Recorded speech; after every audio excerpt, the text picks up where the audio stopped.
Hello everyone. अगर आपने masters करी है साइकोलॉजी से या फिर क्रिमिनोलॉजी से और आप एक फ्रेशर्स हैं और एक्टिवली जॉब ढूंढ रहे हैं, so this is the best time you can apply for this job. ये जॉब है फॉरेंसिक साइंस लेबोरेटरी दिल्ली की तरफ से जूनियर साइंटिफिक असिस्टेंट की पोस्ट के लिए। So hey everyone, my name is Sweety Parveen और आप देख रहे हैं क्रिमिनोलॉजी ज्ञान। आज की इस वीडियो में हम इसी पोस्ट के बारे में डिस्कस करेंगे, तो वीडियो को बिल्कुल एंड तक देखना है ताकि आप किसी भी तरीके की चीज़ों को मिस ना करो और सारी इंपॉर्टेंट चीज़ों के लिए आप ऑलरेडी प्रिपेयर रहो। So without further ado, let's get into the video. तो ये जो नोटिफिकेशन है, ये नोटिफिकेशन मैंने ऑफिशियल वेबसाइट से निकाला है। आप चाहें तो मैं इसको टेलीग्राम ग्रुप पे भी शेयर कर दूंगी, ठीक है? तो वहाँ से आप इसको देख सकते हैं। तो ये जो आपको रिक्रूटमेंट नोटिस आया है और इसमें पहले ही आपको बोल दिया गया है कि इनकम्प्लीट एप्लीकेशंस को कम्प्लीटली रिजेक्ट कर दिया जाएगा। एक एप्लीकेशन एक ही पोस्ट के लिए भेज सकते हैं। अगर आप इसमें मल्टीपल डिविजन्स के लिए अप्लाई कर रहे हैं, मल्टीपल पोस्ट के लिए अप्लाई कर रहे हैं, तो आपको अलग अलग एप्लीकेशन भेजना पड़ेगा। आप एक से ज़्यादा पोस्ट के लिए भी अप्लाई कर सकते हैं। ऐसा नहीं लिखा हुआ कि आप एक ही पोस्ट के लिए अप्लाई कर सकते हैं। आप अलग अलग पोस्ट के लिए अप्लाई कर सकते हैं, बट सबके लिए एप्लीकेशन अलग अलग जाएंगे क्योंकि ये डिवीजन अलग अलग है, ठीक है? अगर जैसे आप कहो कि लाई डिटेक्शन डिवीजन, फिर बैलिस्टिक डिवीजन और बायोलॉजी डिवीजन, आपने तीनों के लिए अप्लाई किया तो तीनों के लिए अलग इन्फॉर्मेशन जाएगी क्योंकि ये डिवीजन अलग अलग है, सेम डिपार्टमेंट नहीं है, ये अलग अलग डिपार्टमेंट है। तो एक एप्लीकेशन नहीं भेजना। अगर आप एक से ज़्यादा पोस्ट के लिए अप्लाई कर रहे हैं तो एक अलग अलग एप्लीकेशन भेजने, ठीक है? तो हम सीधा पहुंचते हैं हमारा लाई डिटेक्शन वाले पोस्ट पे क्योंकि हम उसी के लिए ही बात कर रहे हैं। तो इसके अलावा और भी पोस्ट हैं, आप देख सकते हैं इस नोटिफिकेशन में, बट मैं यहाँ पर सिर्फ जूनियर साइंटिफिक असिस्टेंट लाई डिटेक्शन डिपार्टमेंट के बारे में बात करूंगी, ठीक है? तो यहाँ पे दो पोस्ट हैं जो कि दोनों की दोनों अनरिजर्व पोस्ट है ना। अनरिजर्व कैटेगरी के लिए ही ये दोनों पोस्ट रखी गई हैं। एसेंशियल्स में देखेंगे क्या है, मास्टर्स डिग्री चाहिए साइकोलॉजी या क्रिमिनोलॉजी में, और डिज़ायरेबल में कुछ भी नहीं है, समझे आप? यानी कि आप एज अ फ्रेशर्स आपने कोई मास्टर्स डिग्री ली है साइकोलॉजी या क्रिमिनोलॉजी में तो आपको यहाँ पे प्रायोरिटी दी जाएगी क्योंकि ये जो पोस्ट है बिल्कुल भी फ्रेशर्स के लिए है। तो ये बहुत अच्छी अपॉर्चुनिटी है और सैलरी अगर मैं आपको अभी आगे बताऊंगी, सैलरी भी अच्छी खासी है। तो इस अपॉर्चुनिटी को बिल्कुल भी मिस मत करना। तो टोटल यहाँ पर जो 48 पोस्ट दे रखी है, ओवरऑल ये 8 डिविजन्स का है। इसको देख के कंफ्यूज मत हो जाना। ये हमारे जो लाई डिटेक्शन डिपार्टमेंट में सिर्फ 2 पोस्ट हैं जूनियर साइंटिफिक असिस्टेंट के लिए। अब पहले आपको मैं बता देती हूँ कि आपकी ड्यूटीज क्या क्या है। जेएसए जो जूनियर साइंटिफिक असिस्टेंट की ड्यूटीज क्या होती हैं, सबसे पहले कि आपको क्या करना है, जो भी फॉरेंसिक केसेस आएंगे उनको आपको सीनियर ऑफिसर्स को असिस्ट करना है। आपके सीनियर जो ऑफिसर्स होंगे उनको आप असिस्ट करेंगे या उनको रिपोर्ट प्रिपेयरिंग में हेल्प करेंगे। क्राइम सीन्स को अटेंड करना है आपको, फोटोग्राफी और वीडियोग्राफी करना है क्राइम सीन का, आइडेंटिफिकेशन करना है एविडेंसेस का, प्रिजर्वेशन और कलेक्शन करना है साइंटिफिक एविडेंसेस का, एंड जो भी आपके जो सुपरवाइजर्स आपको काम देंगे वो सारा आपको करना है। तो आपको क्या करना है, असिस्ट करना है अपने सुपरवाइजर्स को। ये सारी क्या है ड्यूटीज आपको परफॉर्म करनी है। अब रिक्रूटमेंट के लिए आपको करना क्या है, अप्लाई कैसे करना है, ठीक है?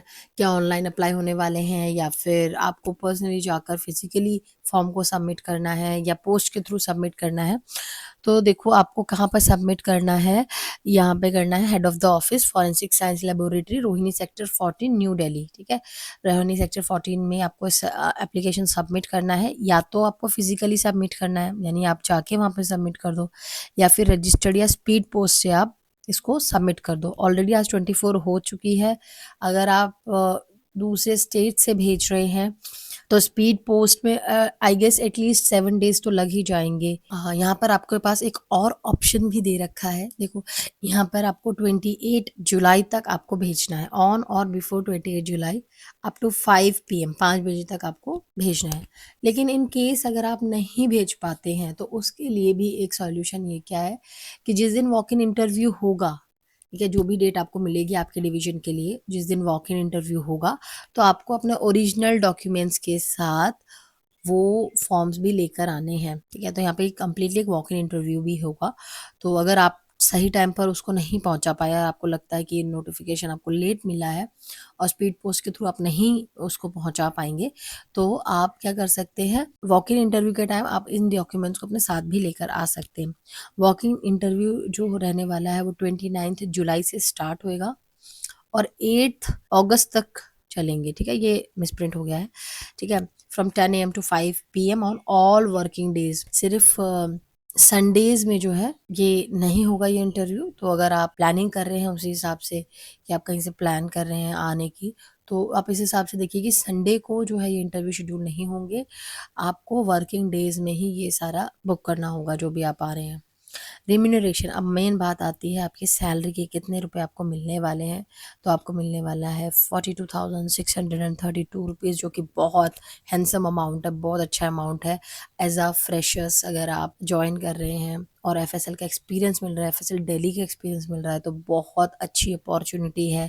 लेकिन एक चीज़ और ये है कि आपको किसी और तरीके का अलाउंस नहीं मिलने वाला है, but 42,000 still is a good amount. अब एज लिमिट की बात कर लेते हैं, कौन लोग अप्लाई नहीं कर सकते हैं। वो लोग जो 27 ईयर्स से ऊपर हो चुके हैं अब, है ना, जिनकी एज 27 ईयर्स 28 जुलाई 2025 तक 27 ईयर्स तक के हैं जो लोग, सिर्फ वही इस पे अप्लाई कर सकते हैं, उसके बाद नहीं अप्लाई कर सकते हैं। और OBC S C S Ts को कुछ रिलैक्सेशन दिया हुआ है। ओबीसी को 3 इयर्स का रिलैक्सेशन है, एस सीज़ को 5 इयर्स का रिलैक्सेशन है, एस टी को 5 इयर्स का रिलैक्सेशन है। एंड ये जो है, आप जो भी पोस्ट जो है ये कॉन्ट्रैक्ट बेसिस पर रहने वाला है for the period of 1 year, या फिर जब तक रेगुलर रिक्रूटमेंट नहीं हो जाती, यानी परमानेंट पोस्ट नहीं आ जाती, तब तक जो है ये जो पोस्ट है ये कॉन्ट्रैक्ट बेसिस पर आप कर सकते हैं। इसके अलावा जो मेन चीज़ है, आपको ओरिजिनल डॉक्यूमेंट्स क्या क्या लेके आना है। तो सेल्फ अटेस्टेड कॉपीज़ लेकर आनी है, आपके डिग्रीज, सर्टिफिकेट, टेस्टिमोनियल्स के, है ना। जिस दिन आप वॉक इन इंटरव्यू के लिए आएंगे अपने ओरिजिनल्स लेकर आना है। इसके अलावा आपको एक आईडी प्रूफ भी लेकर आना है, और उस आईडी प्रूफ की सेल्फ अटेस्टेड कॉपी भी होनी चाहिए। ड्राइविंग लाइसेंस या वोटर आईडी कार्ड या आधार कार्ड या बैंक पासबुक की कॉपी होनी चाहिए। एटलीस्ट 3 साल पुराना आपका बैंक अकाउंट होना चाहिए, पासपोर्ट या फिर कोई और ऐसा प्रूफ जो कि ऑफिस को लगता है कि सुटेबल है आपकी आईडी को बताने के लिए। ठीक है जी। तो ये सारी चीज़ें ये आपको रखना है अपने पास, ओरिजिनल डॉक्यूमेंट्स, और प्लस आपके पास सेल्फ अटेस्टेड फोटो कॉपीज होनी चाहिए। नाउ इसके बाद आपको बोला गया है कि जो भी आप ट्रैवलिंग का आपका जो भी कॉस्ट होगा वो आपको खुद ही बेयर करना है। अकोमोडेशन वगैरह जो भी आप ले रहे हो वो आपको खुद ही बेयर करना है। किसी भी तरीके का टीएडी आपको नहीं मिलने वाला है।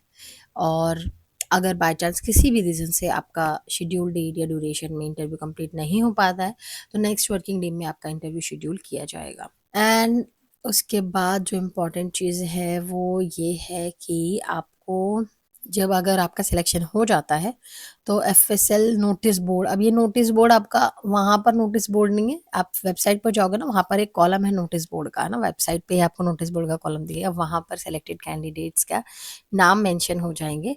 तो आपको रेगुलरली वेबसाइट को चेक करना है, ठीक है। और उसके बाद यहाँ पर जब भी जिन बच्चों का सिलेक्शन हो जाएगा, जिन भी कैंडिडेट का सिलेक्शन हो जाएगा, आपको एक 100 रुपीज़ का नॉन जुडिशियल स्टैम्प पेपर पर ये सारा जो भी कॉन्ट्रैक्ट एग्रीमेंट है वो बनवा कर लेके आना है। बस मेन बातें इतनी ही थी। So I hope this video was helpful for you. आपको लगता है कि आपको इससे रिलेटेड गाइडेंस चाहिए, या फिर आप चाहते हैं कि मैं इससे रिलेटेड वीडियोस बनाऊं, तो आप मुझे नीचे कमेंट बॉक्स में कमेंट कर सकते हैं। एंड टेलीग्राम ग्रुप आप लोगों को ज्वाइन करना है, मेरा टेलीग्राम ग्रुप का लिंक आपको वीडियो के डिस्क्रिप्शन बॉक्स में मिल जाएगा। सो मिलते हैं नेक्स्ट वीडियो में। Till then, bye bye and take care.